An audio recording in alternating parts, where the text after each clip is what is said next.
Welcome to another week of Instigating with Clarky and Drury. No Clarky this week, but we are very pleased to be joined by our good friend from CKNX JR Hockey, Steve Sabourin. Sabby, what's up, man? Hey, thanks for the invite. Absolutely, man. It's great to have you on, and I mean, it's fitting that you're on. No Clarky, he's a little tied up with some stuff. I'm sure he's very happy about his Leafs. Okay, big Game 3 win. We're going to talk about that. We waited to record. Thank God they ended the overtime for us early. We waited to record until after Game 3, so we will touch on that and a bunch of other NHL storylines. I mean, again, the first round of the NHL playoffs, just nothing like it. There's a lot going on in the sports world. We're recording this on Thursday, April 24th, and NFL drafts tonight. There's all kinds of crazy stuff going on. NBA playoffs. We're going to be covering all that and more in the coming weeks, but our focus firmly on hockey for good reason, Sabby. And let's start with the local scene before we dig into the national stuff. The Hanover Barons playoff journey continues as we record this, trailing 2-1 in the PJHL Schmalz Cup semifinals to the Napanee Raiders. A tough loss in Game 3 in overtime. They won Game 2 after dropping Game 1 on home ice. Tough loss in overtime. You and JK were down there for games 2 and 3. Obviously, Game 4 will be Friday when the show airs. So if you've got the PJHL streaming, you can flip over and catch us there. Producer Adam, is at all of the Hanover home games for the remainder of the playoffs. And if you're watching this and missed Game 4 and want to watch it, it will be airing on Whiteman on Saturday.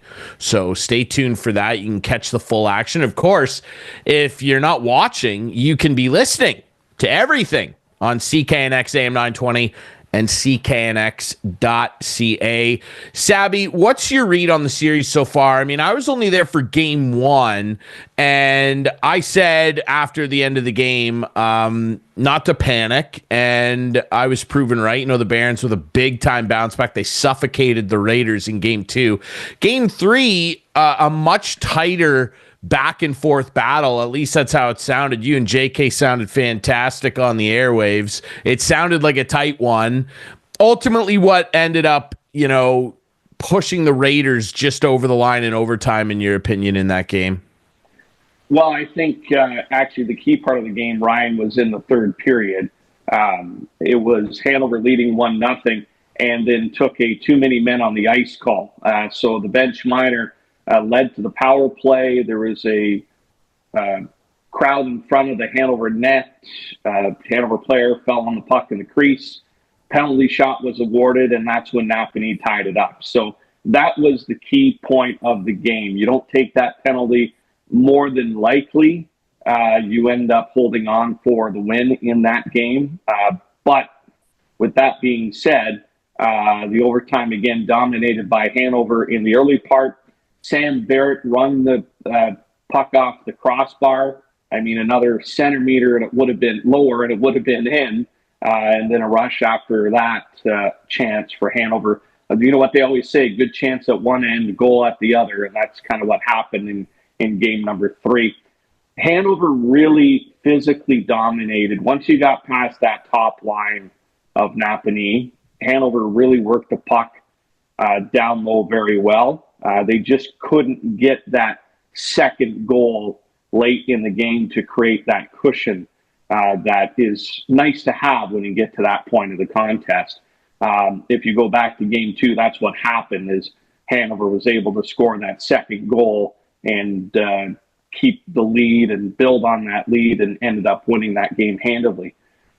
But it's close. I mean, you get to this level, you're with the top 4 teams in the PJHL across the province, and, every mistake you make is going to be under a microscope, and you really have to focus on that too many men on the ice penalty, which was the tipping point for that one.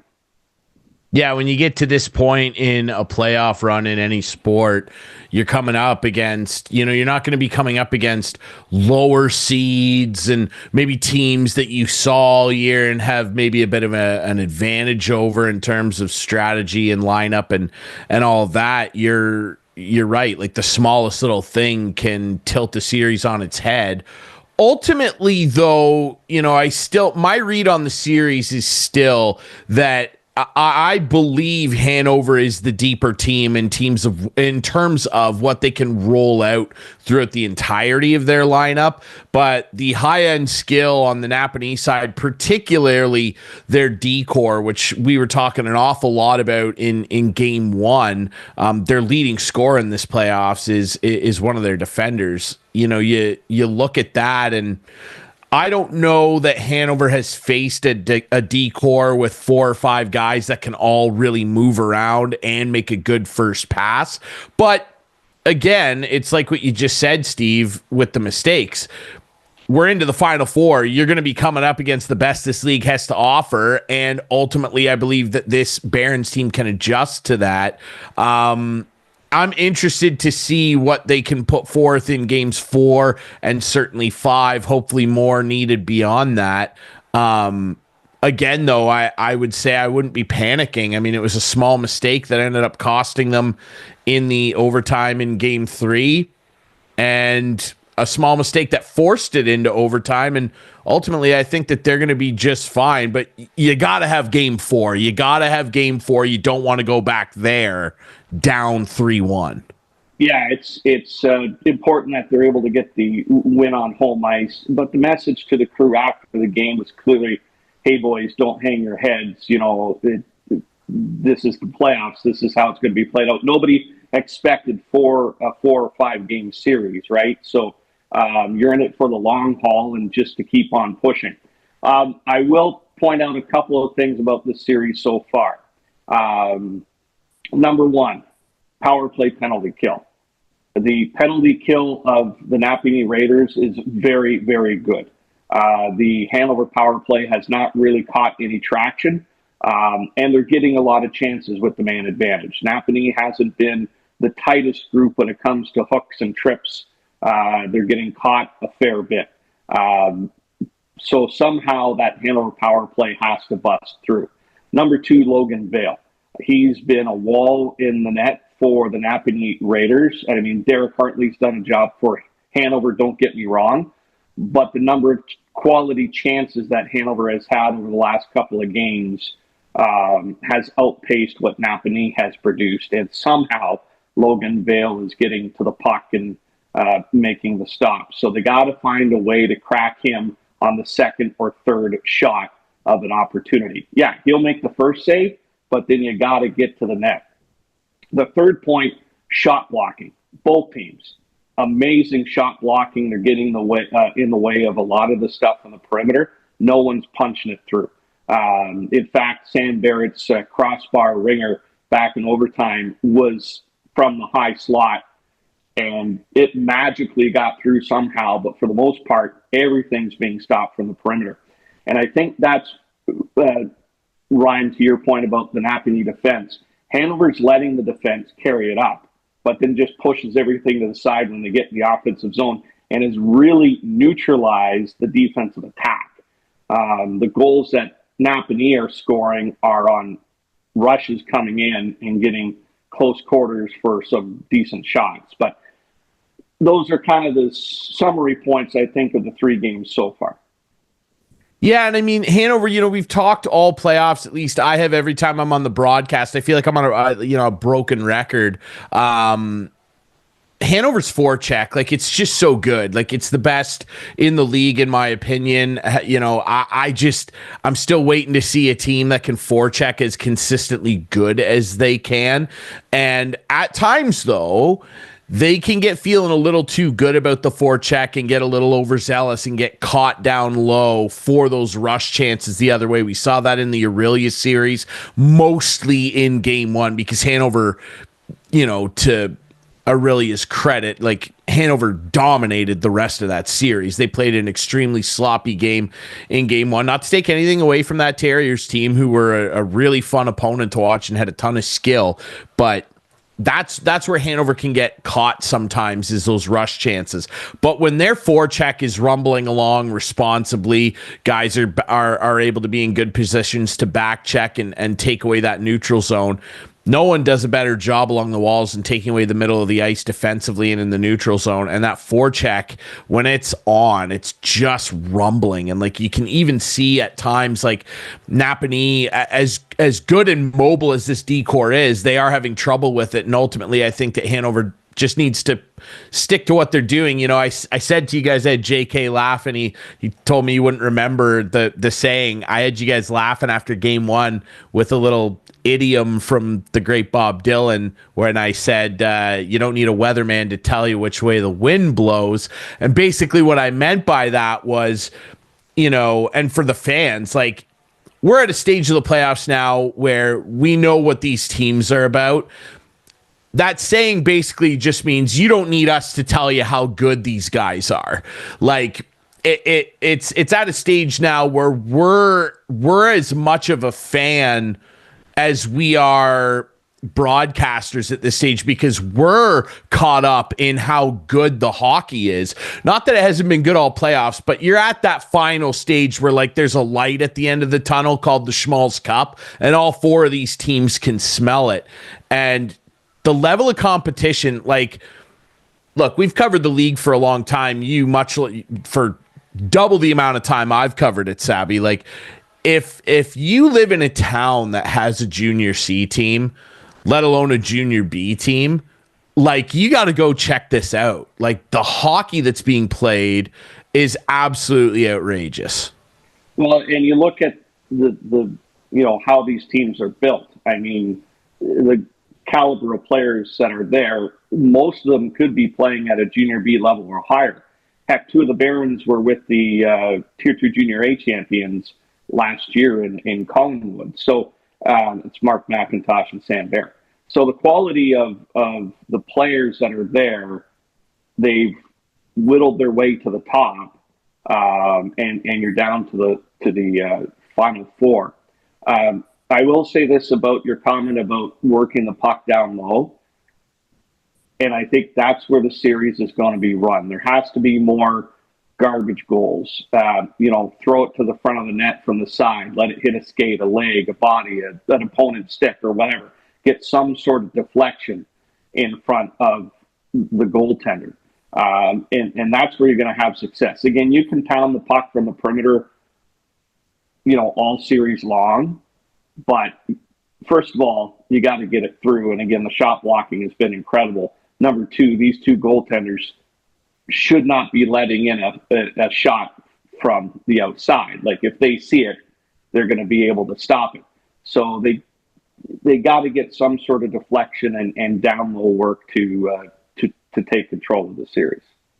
Yeah, Hartley and Vale, I mean, the two goaltenders have just been lights out good, and that's why a lot of those skill plays and those hard shots from the point where there's no traffic, like, they're stopping them. And then the two of them are so elite at this level that they're making those saves that, you know, like, you're not supposed to make, that other goalies just don't make.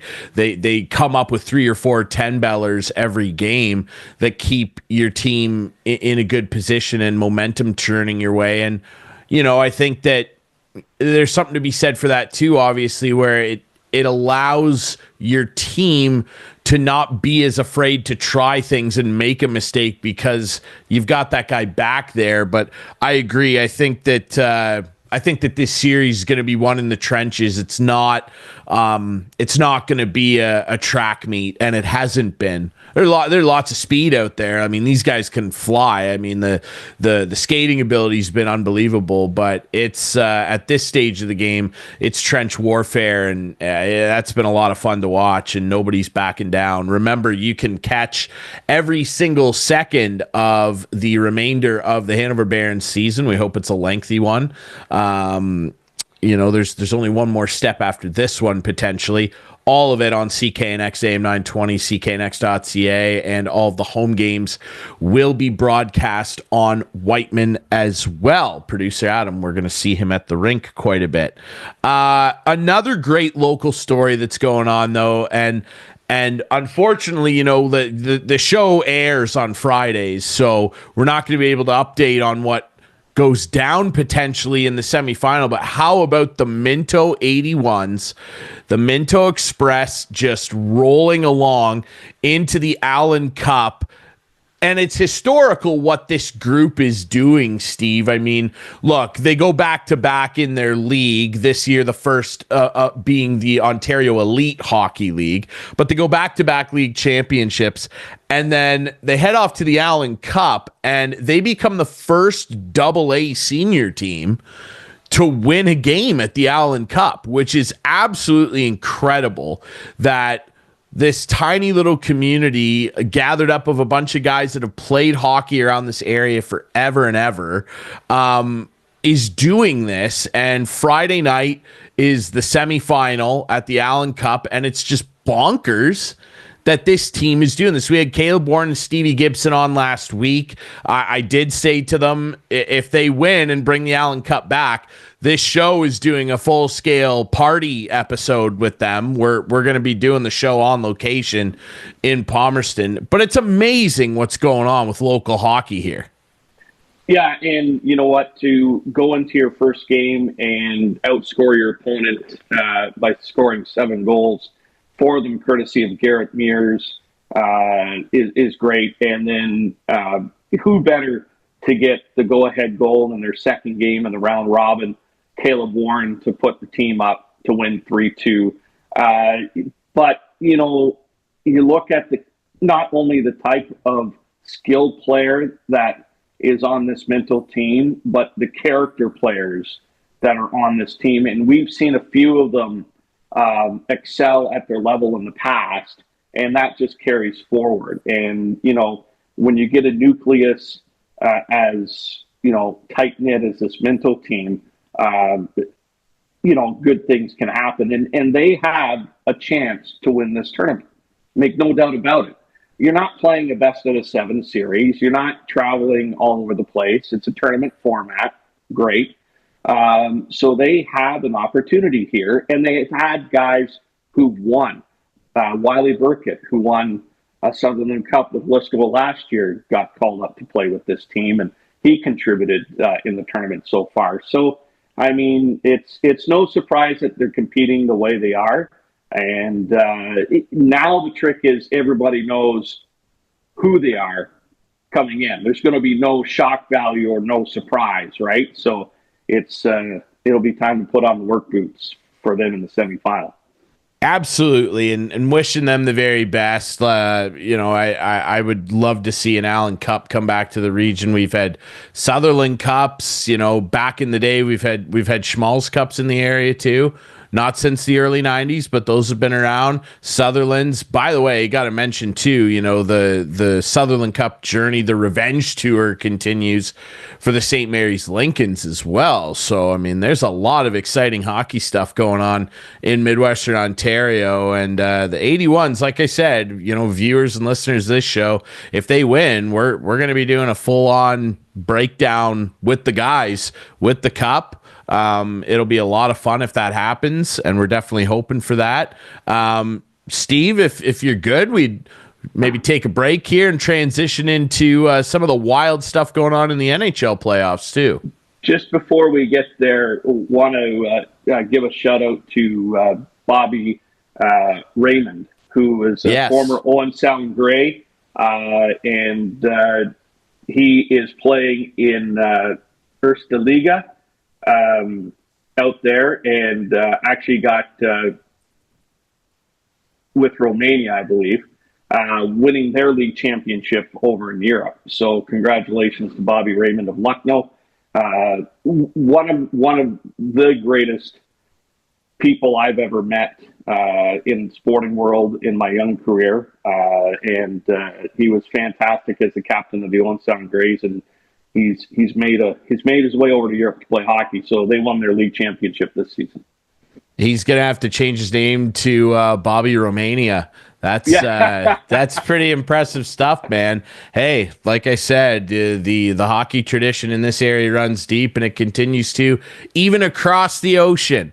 How about that? Well, across this break, We're going to come back and talk all about the NHL playoffs, including a big Game 3 OT thriller for the Maple Leafs. Man, they've got the Sens in a stranglehold after tonight's game. We'll talk about that next here on Instigating.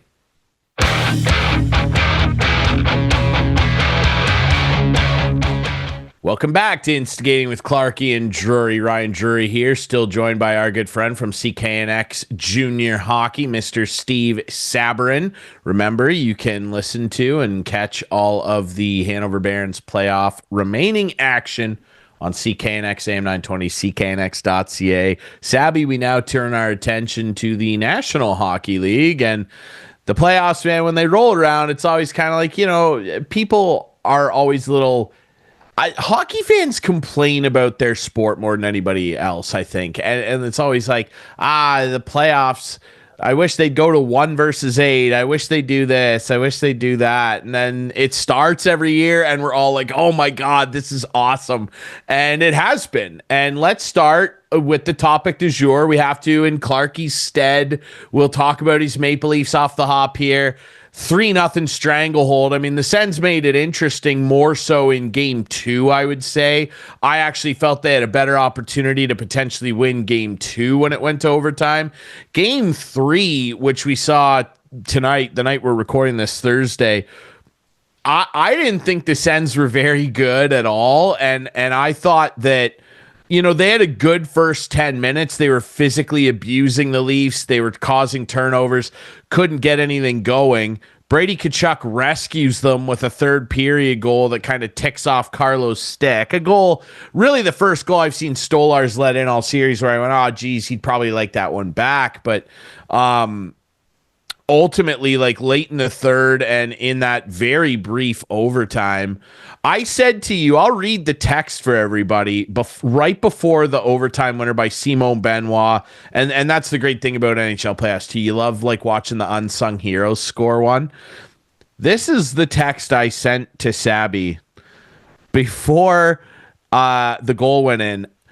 So Ottawa tried to force a play from their own zone. They tried to stretch the ice through 3 or 4 Leafs players in the neutral zone trying to hit a home run feed, and they didn't need to do it.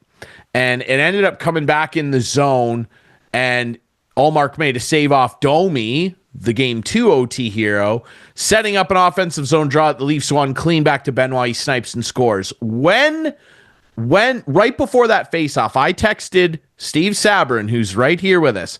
Oh my God, Ottawa, why are you trying to force a puck there through 4 guys? Awful turnover. Lucky it didn't go in. 5 seconds after I sent that. Faceoff win, Benoit, goodbye. Steve, I picked the Leafs to win this series in 5.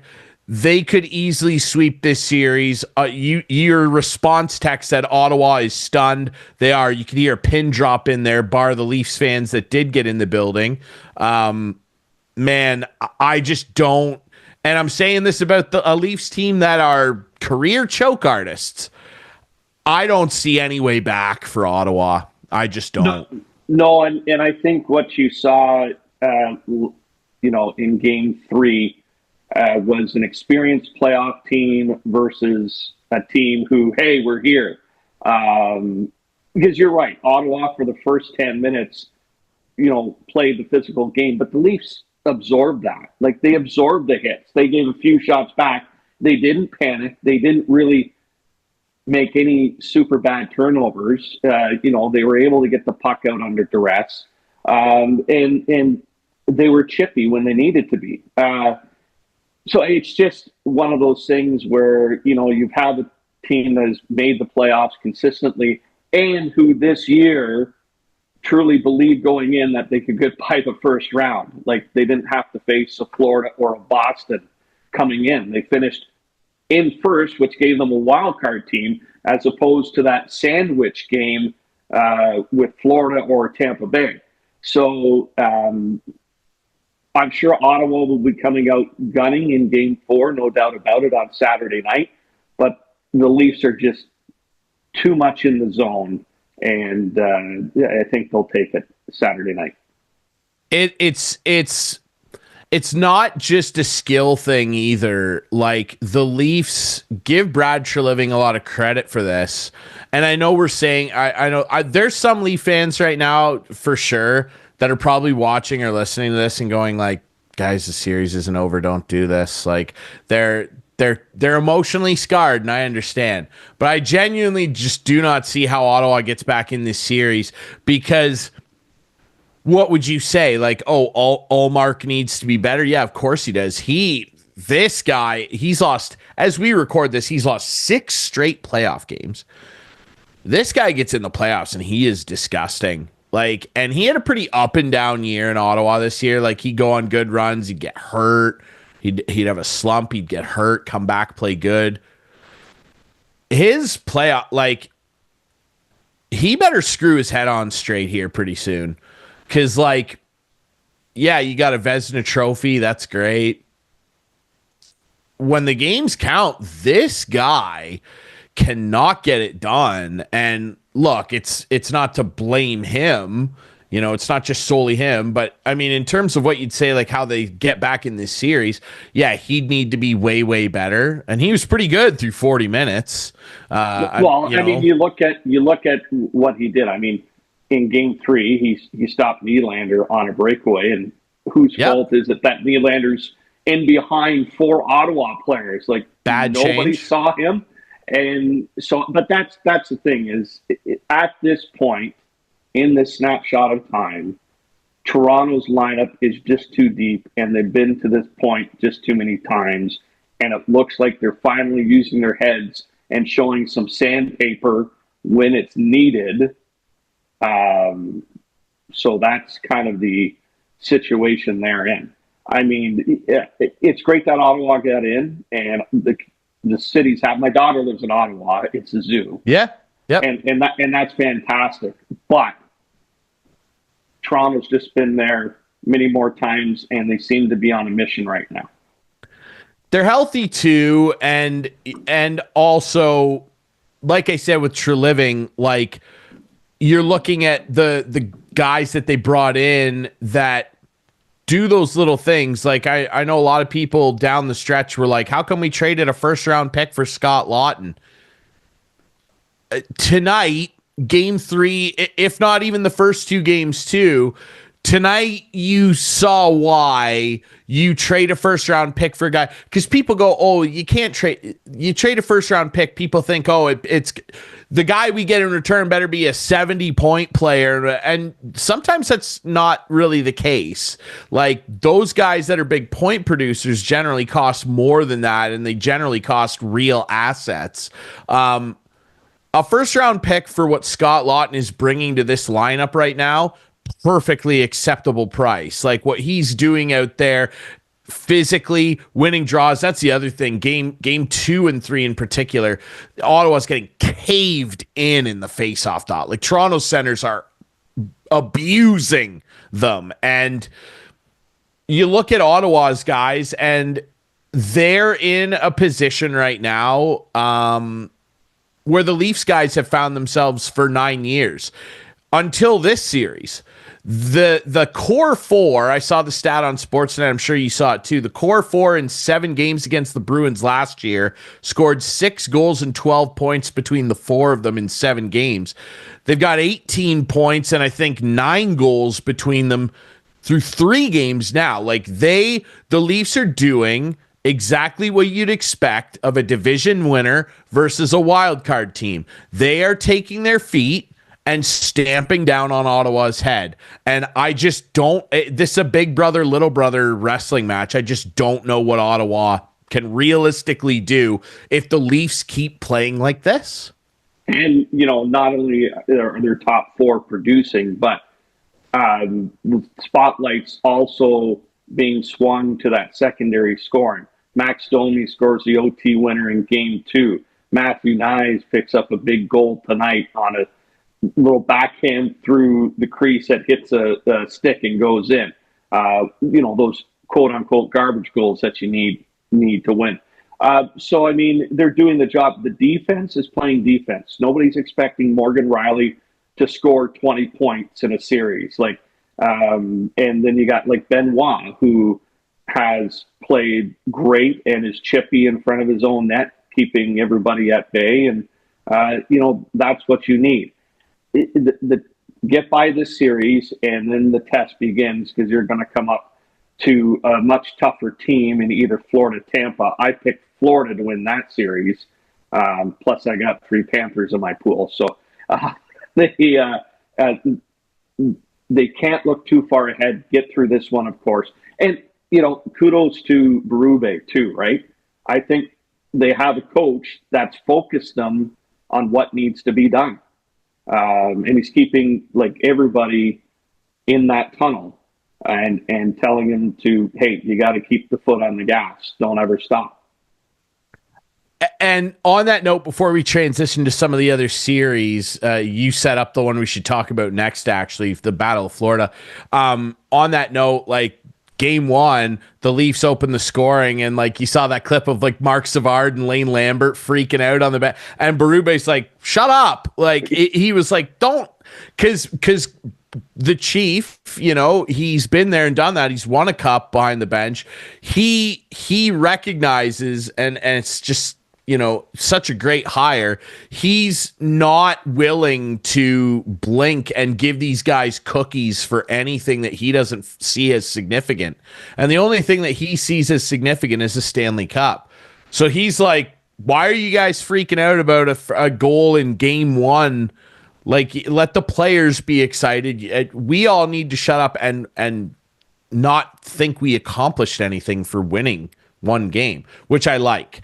Battle of Florida, boy, oh boy, and it got heated tonight. Brandon Hagel, who's had a real coming out party this year, what an idiotic penalty he took, labeling Sasha Barkov, and a lot of people were going, "Oh, that was a clean hit." It wasn't a clean hit. Barkov has to touch the puck for that to be a clean hit, and then there were other people going, it should only be 2. It should only be 2. The reason why it's 5, and people were going, he didn't even hit him in the head. He didn't even hit him in the head. We have been so toxically poisoned mentally as hockey fans since Matt Cook started taking guys' jaws off. And I mean, guys were doing it long before Matt Cook, but Rule 48 is the Matt Cook rule because he was the guy, right? We've been so poisoned by that we forget that dangerous plays and dangerous hits don't have to involve someone getting hit in the head. And Hagel, who I would love to have on my team, he made a bad decision here. He knew exactly what he was doing, and he should have laid up there. And Barkov didn't return, by the way. The Panthers won Game 2, 2-0. Barkov didn't return. Hopefully he's okay because his head snapped back when he hit the ice, not from any contact from Hagel. He didn't hit him in the head. He hit him in the shoulder. But it's a blatant interference, and the reason he gets 5 but not a game misconduct is because the referees deemed it, and they reviewed it. The league office reviewed it, and they deemed that it was a dangerous play, but they didn't give him a game misconduct for a head check. That's a discretion that the referees can use. You can give 5 minutes and not get tossed, which he was lucky not to. But man, that series, I picked Tampa and Florida. I mean, the defending champs, they are not allowing them any space. I don't know, man. I call it swagger. Yeah. I think I've watched some of the series so far, and in Florida just seems to have the swagger. It's business as usual. We've been here before. We know how to win. You add Brad Marchand, who has been there before. He knows how to win, and he's fit in quite nicely with the way Florida plays. And they're just out. They're out sandpapering Tampa Bay right now. And you have 2 great goaltenders in the crease, so scoring is going to be at a premium. So it'll be exciting down the stretch in that series. But I think Florida's going to eke their way out of that one. You just got to question whether or not Tampa Bay is going to tenderize them enough for the Leafs to put them away in the next round. Yeah, that's what Leaf fans are hoping for. They want it to go 7. What I wonder too, Tampa, like they've done all the same things you just outlined with Florida. They've won before. They went to 3 straight cup final. Like they got guys that are all-time playoff performers. I'm wondering who it is that's going to dig them out of this, though. Like, and obviously it's Point, it's Cirelli, it's Kucherov, it's Hedman, it's Gensel. It's those guys. Someone's got to find their game pretty quick here, because if you go on 3-0 to Florida, like that's a real tough task the way that Bob can play. But I would say the same thing about Tampa. Like if they can find their game and Vazzy locks it in, like you never know. I will say this too, and I want to just address this for Clarkey and everybody out there that loves freaking out about the referees. And I know what he'd say if he was here. You freak out at the refs more than anybody. I've toned it down quite a bit. That said, and this will transition into the next series we talk about. Look, guys, the referees are bad. They're bad all the time. They're not trying to be bad. I want to point that out I'm sure Steve McAllister would be strangling me right now. They don't want to be bad. It's just that they are. And what it is clearly a mandate from the league, because every year we hear, the playoffs are different. And that's great when you're talking about the way the players are playing. When there's rules involved in a sport, like you don't eliminate the first 2 people in a game of Monopoly and then all of a sudden you're down to 2 people at the table and the rules change, right? So that's where people get frustrated, because they go, well, how come the standard is so different, where in the regular season that would be a trip, in period 1 of a playoff game that's a slash, or in period 1 it wasn't a slash, and now with 5 minutes left in the third in a 1-goal game it is a slash. That's where people get frustrated, and I completely understand that. Has there been some bad stuff that's gone on in these playoffs? Yeah, and my team's been involved. Like the cross checks to the face have been unbelievable in this first round, and the Caps have gotten away with a few, and that's true. What I'll say though, to end my take on this, Steve, and I'll let you jump in because I know you have lots of thoughts. I'll say what I have said to Clarkey for years. The reffing's going to be bad for everybody, not just you. And every Stanley Cup champion that's ever won persevered through getting bad calls. And ultimately, if you think that any of these series would be wildly different if every single thing got called, keep in mind that would also involve every single thing that your team does getting called. So it wouldn't necessarily change anything. And when I'm talking about these series, the Tampa one, the Toronto one, and the Caps Montreal one, which have been, in my opinion, the 3 most scrutinized ones officiating-wise, I'm sorry, but the circumstance would not change. Florida's been way better than Tampa so far. Toronto has been way, way better than Ottawa. And the Caps are dummying Montreal. They've had 2 good third periods. Montreal, God bless them, they got their legs churning in those third periods and gave us a little scare, and hooray. The Caps are annihilating them and outchancing them, outshooting them, wildly out-hitting them. It would still be 2-0. Sabby? Well, first of all, to the officiating. I once interviewed a couple of officials, and it was mentioned to me that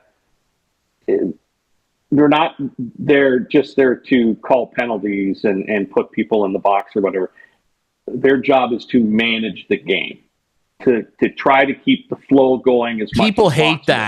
People hate that, eh? But so let me use 2 examples that I saw in the Toronto-Ottawa game in Game 3.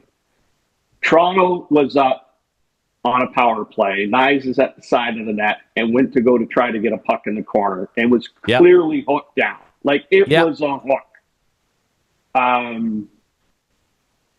So Toronto's already on the power play. There was no scoring opportunity on that. The puck was clearly gone out of the way. So they let the play continue. Actually, I may have seen the referee's arm kind of jut out to the side. So I don't know if he was waving something to his partner or was trying to make a decision. The other example is there was a breakout from the Toronto end, and Marner was tripped up coming out over the blue line. The play had already moved up the ice. They didn't call that trip. Now, out of those two penalties, I would say the hooking one would have been more of a call than the one that Marner was tripped on. Yeah. So they're taking into account a lot of things. The thing that really gets me, though, Ryan, is the excessive force. Like after a scrum in front of the net, if that stick comes up and clips a guy in the teeth on a cross check, those are the kind of things you got to call definitively, because then you're letting the management of the game get away from you. And they're not doing it right now. I mean, like, hey, I'm a Caps fan. We've gotten away with some gnarly cross checks. And you know, the other side of it, guys will get in scrums and they fall on the ice and they're holding each other on the ice. Yep. You know what I mean? Like, oh, well, two of you go off for holding. I mean, that will just slow the game down incredibly. But it's the dangerous stuff that you gotta watch out. And hey, kudos to some of the crews too, because there's been instances in the playoffs where they called a 4-minute penalty, and the reason they called the 4-minute penalty was to stop the play and review it on video review to get the call right. Two follow-throughs that they said wasn't high sticking, it was on the follow-through, that they kind of waved off the penalty on that. One in the Cap series, Yep. Yeah, so, I mean, and that was the correct call. And I love it, though, because they call a 4-minute penalty and then everybody boos. And it's like, guys, they're just going to review it. They have to call the forward to review the play. Because if they call it 2, it's a penalty. They can't review a 2-minute. Yeah, you can't review that, and that was the right call. Yeah, that was game 1, late in the third. Alexiev got clipped. Can't remember who it was that got him, maybe Heineman, and Alexiev lost a couple chiclets up front, and it was the right call, and I wasn't freaking out. It was like, it's a follow-through. He followed through on a clear out, and he hit him in the face. Like, no big deal. And for some people, particularly probably Montreal fans, they're going to look at that and say, well, the cross-check on Gallagher in game 1 and the cross-check on Cole Caulfield in game 3, those should have been calls.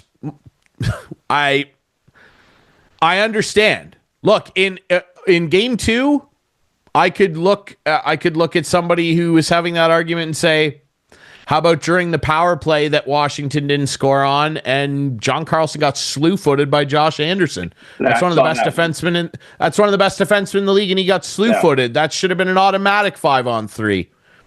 The Capitals shook it off, and they won. And they would have beat Montreal even if that cross-check on Cole Caulfield got called. Sorry. I know people hate to admit that, and they think that power plays are everything. But, look, the officials are frustrating. They're going to be frustrating when you're invested in a team. It stinks. If your team's good enough, they're going to win the Stanley Cup. Like, I'm telling you that right now. If your team's good enough, they're going to win. If your Caps don't start playing a third period, they're not going to get too far past the second round. Logan Thompson has something to say about that. I don't know. Well, hey, that's one thing for your goaltender to play. You need your whole team in the third period. Like, they should be blitzing Montreal by more than a goal. That's the thing. That's the thing, though, that, you know, that's the double-edged sword when you're looking at any team that we're talking about in playoff scenarios. On one hand, you'd look at those third periods, and I was frustrated with them for sure. Less so game 2. I actually thought game 2 was fine. Montreal was just throwing everything at the net, and for the most part, the Caps were keeping them to the outside. On one hand, you'd go, hey, that's a bad third period. You can't keep doing that. Well, on the other side of the sword, though, I'm sitting here going, well, they have mostly dominated them. They've wildly outchanced them, and they're up 2-0 in the series and haven't played their best. So that's a sign of encouragement, too. Keep in mind, too, you know, Washington's without 2 of their best players. Martin Fehervary's out for the season, which is a huge hole on their back end, and Alexi Protas hasn't played yet. I hear he's going to play in game 3. He'll be a game-time decision, but that's a 30-goal scorer that's not in Washington's lineup, and they're up 2-0.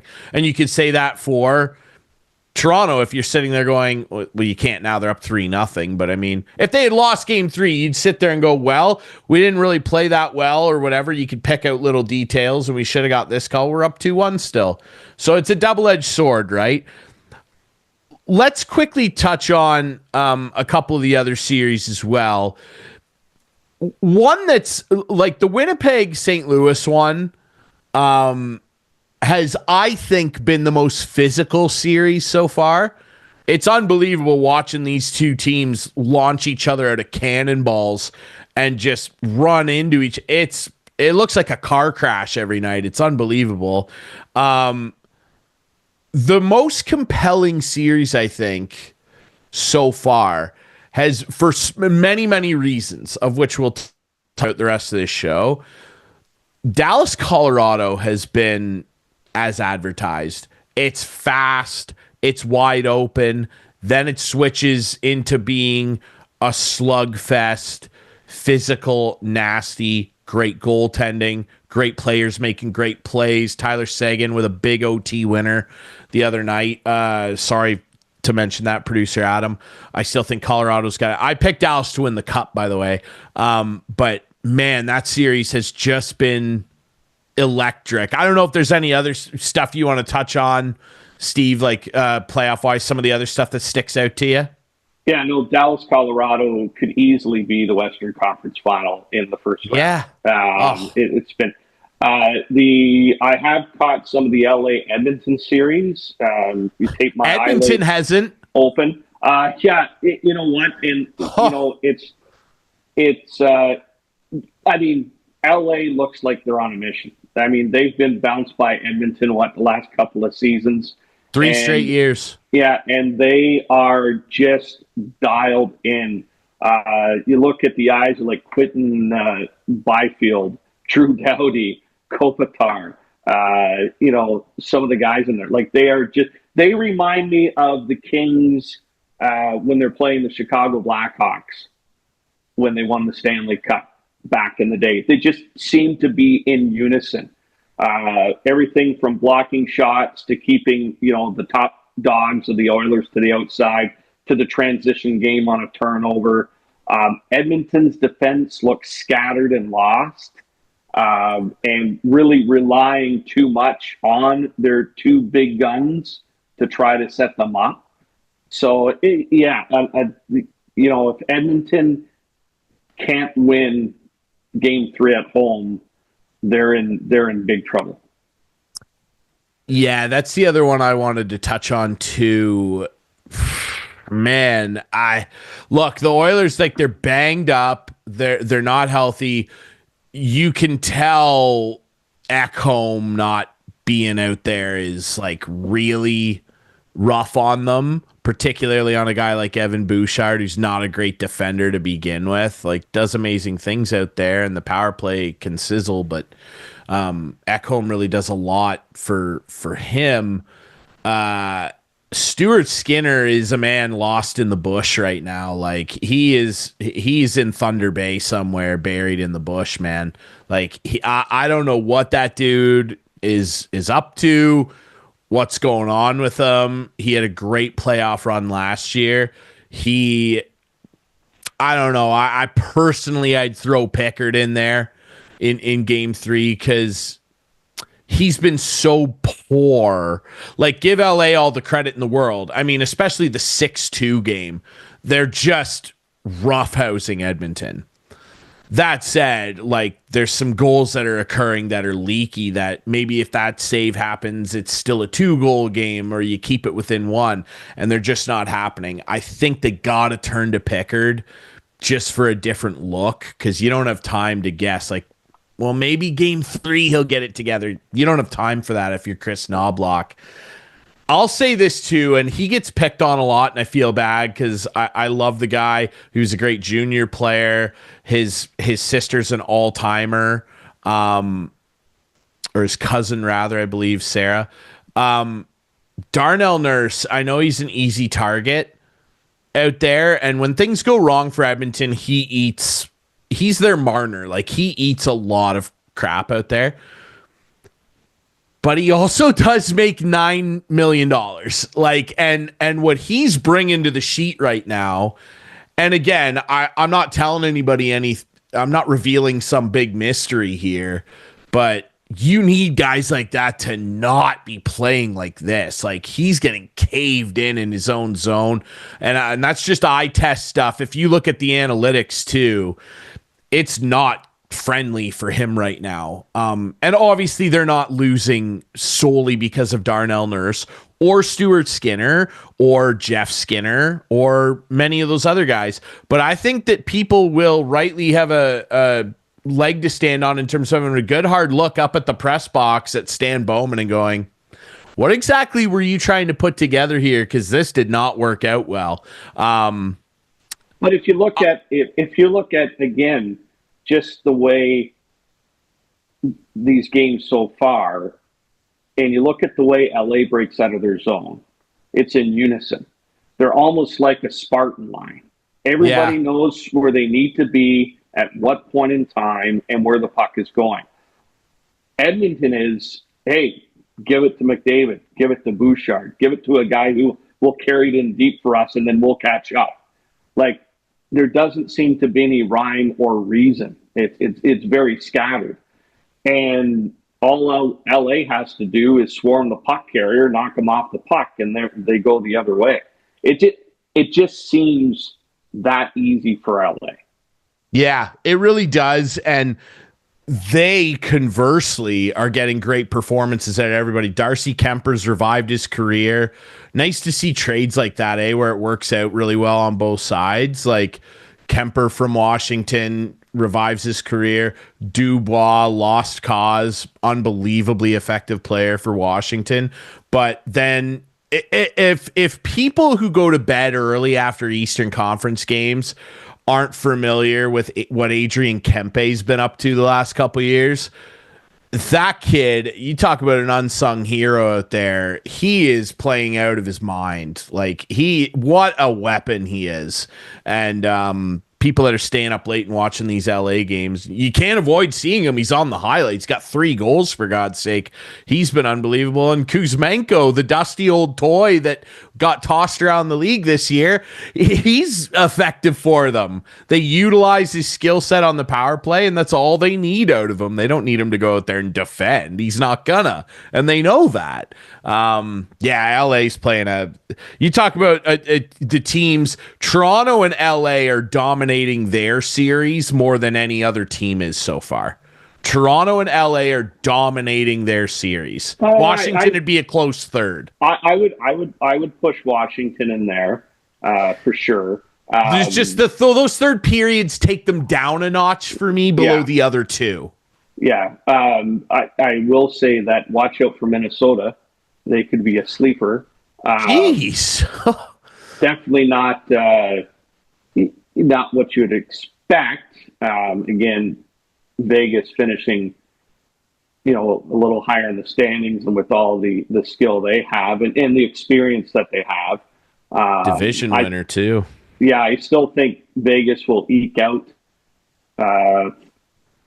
slip through that series, but it may be a little tougher than what people think. And Winnipeg's got to be careful with St. Louis. If St. Louis gets on a heater again, don't let them do that. No, they find their playoff feet and watch out. So, but I'd expect you'll see in the East, Toronto, Florida, Washington, Carolina as your final 4, and in the West, you'll have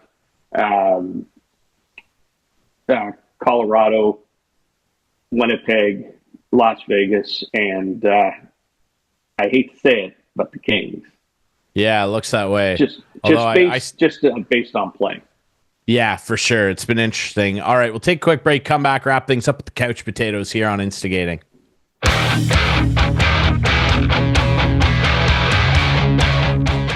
Wrapping things up this week on Instagame with Clarkie and Drury. Thanks for watching, listening. Really appreciate it. Another quick reminder, you can catch all the Hanover Barons action on CKNX AM 920, CKNX.ca, and of course on Whiteman when they're at home. Steve Sabourin, voice of the CKNX Junior Hockey broadcasts. Couch potato time. What have you picked out? Lot to touch on, lot to talk about. Oh, tons of opportunity here from a lot of places. Some great food cooked at the Sabourin household over the last couple of days. Nothing like a pizza wheel or a bag of French fries. But I think for the couch potato, I'm going to have to go with the Minto 81s.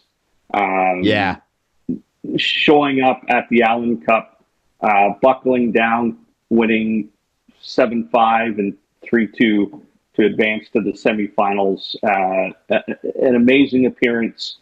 Hopefully they can pull it through, but I think the Minto 81s as the couch potato of the week for me. I love that. A nice positive one. I have a positive one as well. Shout out, though, before I reveal my real couch potato, to the harmonica ladies in LA. That is taking on a whole other life. I can't believe the harmonica ladies. Like this, if you don't know what I'm talking about, the Kings have, I believe it's it's something like the Korean women's harmonica choir playing. There they are playing the national anthem with the harmonicas. It's outrageous, and it's taken on a whole life of its own. They're like their good luck charm now. Like they can't get rid of the harmonicas. Like they got to do it every game now. Well, if you noticed in the first game, they were in their traditional costumes, and then in the second appearance, they were all sporting the Kings jerseys. So, they've embraced it. I love it. It's really something.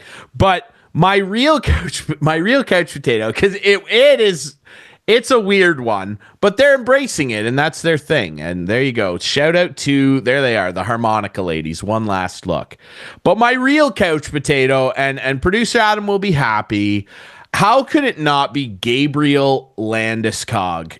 Gabe's a babe, and he's back. 1,096 days, I believe it was, since his last appearance, which was in the Stanley Cup final when Colorado won in 2022. It's absolutely bonkers with the crazy knee injury that he got, had a tendon cut, and then had an experimental procedure done on his knee. For this guy to come back, and we've heard the last couple of years, there's rumblings Gabe Landeskog is like going to try and make a comeback. And then last year it was he's skating around with the team. There was that clip of him showing up at the practice facility one day, wheeling around with the guys. And I was like, that's great. Good for Gabe. Then about a month ago, it was like Landeskog might play in the playoffs. And it's like, all right, we've been hearing about that, and then game one, it's like, this guy might play. And then they wheel him out there in game 3 finally, and it's just absolutely nuts. The reception he got from the home fans was absolutely incredible. For this guy to come back and do this, and his first shift, he labeled his former teammate Mikko Rantanen as well and laid him out, and I thought the roof was going to come off of that place. Gabe Landeskog, you are 100% my couch potato. We love stories like this, persevering. That's a cap. Look at him labeling Rantanen. That's just so funny. What a warrior. Gabe Landeskog. Gabe's a babe. You are my couch potato of the week. Producer Adam, I'm sure he's very happy. Would have been an emotional thing to see. Great stuff from Gabe Landeskog. All right. Adam pulled the longest clip possible of that. He had to. He had to make it the longest screen time. He should, because it's a great story. It's an awesome story. I'm so happy for it. Yeah, we didn't show. We wouldn't have been able to. I'm a softie. I cry at everything. Like his wife, when he skated out, I was bawling. It was so amazing to see that. Really cool stuff. All right. Thanks to everybody for watching and listening. Remember, you can watch us Friday nights at 9, Sunday nights at 8. with our friends on Whiteman TV. That's channel 6 for Whiteman subscribers. We debut on our YouTube channel Friday nights at 9. You can follow us on social media at InstigatingPod. And you can find the podcast version on all your favorite podcast apps. Best of luck to the Hanover Barons. Best of luck to the Minto 81s. How about that? And you can hear all of that Barons action again on CKNX with that man right there, Steve Sabourin, Johnny K, and myself. We'll be back next week with more Instigating.